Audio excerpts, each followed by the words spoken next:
Assalamualaikum warahmatullahi wabarakatuh. Akkam jirtan obboleewwan kiyya nagaa qabdu jirtu alhamdulillah. Arallee viidiyoo haaraa qabadhee isinii dhufee jira.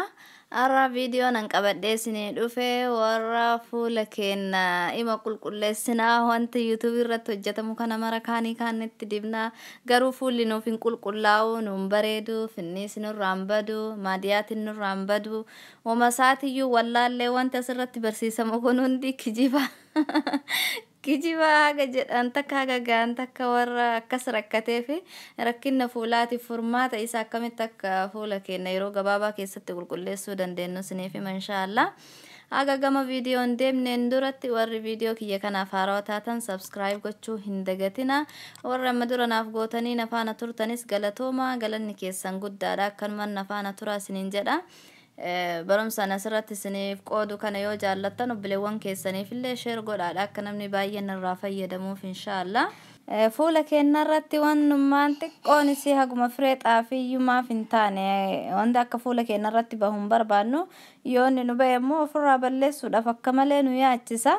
Kanaaf wanta fuula keenya irratti bahe kana ofirraa balleessuudhaaf gara furmaataa fi ni maaltu nurraa balleessa jennee barbaaduun duratti wanti fuula keenya irratti bahe kun maalirraa kaka'ee ka'umsi isaa maali jennee beekuu qabna. Yoo ka'umsa isaa wanta nurraa nutti ka'e kana hin beekne furmaata barbaaduuf wama takka bu'aan finnu jechuudha. Amma fakkeenyaaf yoo ka finniisa fudhannu ta'e finniisi karaa hedduun nutti dhufuu danda'a. Karaa garagaraatiin nutti dhufa. Fakkeenyaaf yoo ka nyaata nu nyaannu qaama keenyaaf hin ta'in ta'e nyaata nyaannu irraa nutti dhufuu danda'a. Fakkeenyaaf akka amma nyaata sukkaarri faan zayitiin itti baay'ate nyaatuma ta'e iyyuu haa ta'u ka qaama keenyaaf hin taane yoo kan nu nyaannu ta'e qaamni keenya loleeti gara alaa gadi baasa gara fuula keenya irratti finniisa faa nutti baasa. Sammalellee saamunaan nu fuula keenyaaf fayyadamnu yoo ka fuula keenyaaf hin taane ta'e ammas kireemii garagaraa fuula nu dibannu yoo fuula keenyaaf nuuf hin ta'ini finniisa nutti baasa. Wanta finniisa irraa nutti ba'e san hin beeknu garuu waanuma san itti deddeebine itti fayyadamaati dibata garagaraa ka mana keessatti hojjetamu kanniyyoo ka dibannu ta'e wama takka wani nurraa balleessu hin jiru. Dibati wanta gubbaa irratti nu ba'e ka alaan jiru kana yoo dibanne nurraa balleessuudhaaf nu gargaara malee suniyyuu yoo itti deddeebine ka dibannu ta'e nu gargaara malee yoo wanta keessa jiru qaama gogaa keenya keessa jiru wanta tokkollee nurraa hin balleessu. Wanta nurraa nutti ka'u san hin beeknu guyyumarraa isumatti deddeebinee fayyadamna. Keessarraa gara alaa nutti gadi ba'a gubbaawwan itti dibannu keessaa gadi ba'a waan ta'eef wama takka nu fayyadu jechuudha. Kanaaf haga dibata garagaraa wajjitti dibannee wajjin rakkannee kun balleessuu dide jennee kaanii xachi utaallee wajjin dhiphannu dura wanta inni nutti ka'e sanirraa beekne wanta sanirraa of qusachuu qabna wanta san dhiisuu qabna. Wanta san dhiifnee jennee ka keessaa nutti ba'uu dhaabbate ka gubbaa ka alaan nutti ba'e kana ammoo waan garagaraa mana keessaa dibannu kanniyyoo dibanne ta'e nurraa balleessa inshaallah. Maadiyaatilleen akkasuma maadiyaatiinis karaa hedduun namatti dhufuu danda'a. Wanta nurraa nutti ba'e maaliif akka nutti ba'e beekuu qabna jechuudha. Karaa inni nutti ba'uun keessa tokko yoo isiniif himu ta'e amma fakkeenyaaf namni dhukkuba garagaraa faa qabu akka dhukkuba sukkaaraa faa dhukkuba dhiigaa faa qabu kiniinii faa guyyarraa yoo kan nyaatu ta'e kiniinii baay'isee yoo ka fudhatu ta'e sababa kiniinii saniitii fi side effect kiniinii saniitii fi fuularratti nama ba'uu danda'a. Ammas dubartii baattuu dubartii ulfa garaa qabdu irratti illee hin baha. Dubartii deettee hoosiftuu irratti illee hin baha jijjiirama hormoonii waan ta'eef sammalellee tokkoffaa wanta irraa inni namatti dhufuyyuu baay'inaan nama baay'ee kan irraatti dhufu nama yaadu nama cinqii guddisuu cinqii garagaraa sammuun kan ka'e yoo ka raaxa hin godhan ta'e sammuun namaa yoo ka yeroo matakkallee ta'u boqonnaa hin arganne yeroo maraa yaada cinqii wanta adda addaa kana baay'iftee ka cinqamu ta'e maadiyaatii yoo fuularratti nama ba'a yoo fuulli nama jijjiirama.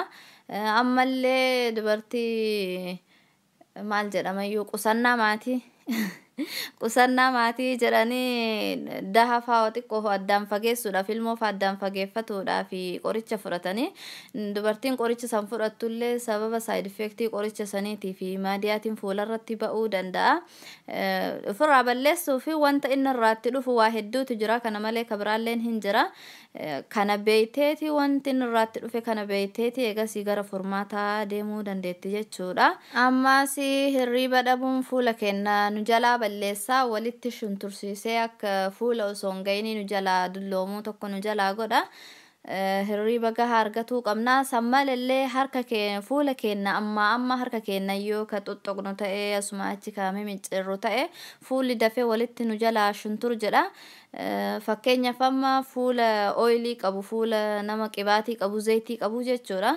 Fuulli oowwennaan dafqee ka qibaatii faa qabu yoo ta'e harka keenya kanaan nu waa baay'ee kana tuqaa oollaa meeshaa tuyinaa nama tuqnaa lafa tuqnaa wanti nun tuqna iyyuu hin jiru harka kanaan hojjetaa oollaa. Harka keenya baakteeriyaa hedduu qaba. Osoo hin beekne dhufnee fuula keenya kana afaan qabannee harka keenya kana qabannaa fuula rignaa ija jala rignaa ija jalli nu tahaa fuulli keenya qibaatii fuula keenya ka duraanii dafqa fuula keenyarra jiruu fi baakteeriyaan harka keenyarra jiru yoo wal argatu ta'e fuularratti warra fuula oilii faa qabu faa keessattiyyuu dafee yoosiyyuu finniis itti ba'uu jaallata.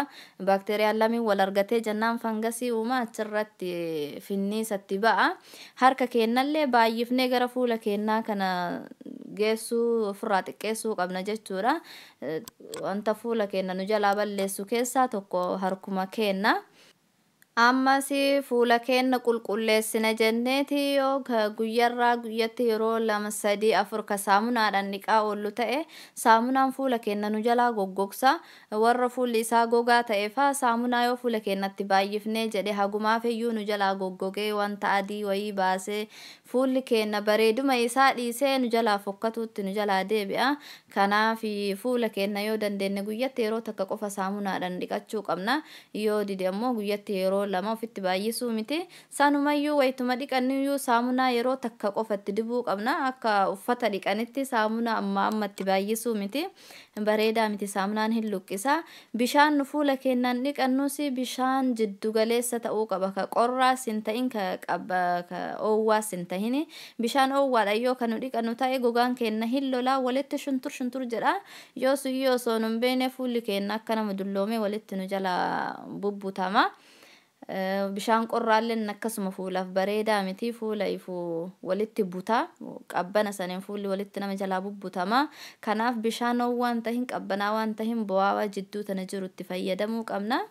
Akkasuma wanta ammas dura dabarsinee nyaata qaama keenyaaf hin taane yoo kan nyaannu ta'e kiniinii gosa garaagaraa yoo ka fayyadamnu ta'e bakka sanii baay'ifnee bishaan dhuguu qabna qaama keenya keessaa dhiqnee wanta qaama keenya keessa jiru summii qaama keenya keessa seenee of keessaa baasuudhaaf bishaan baay'ifnee dhuguu qabna.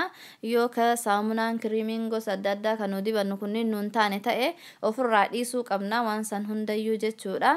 Akkasuma maadiyaatillee yaaduu dhiisuudha. Maadiyaatiin ammoo bishaan dhuguu baay'isaadha.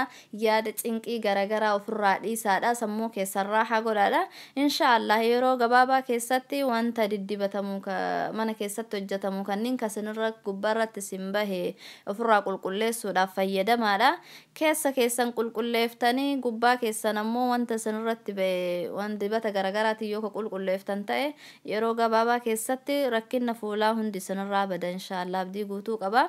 Bishaan dhugaa yeroo jedhamu yeroo takka jookii takka bakka takka ta'anii ufutti waraabuu osoo hin ta'in akka suni bareedaa miti garaa nama dhukkubsaa bishaan nama jibbisiisa.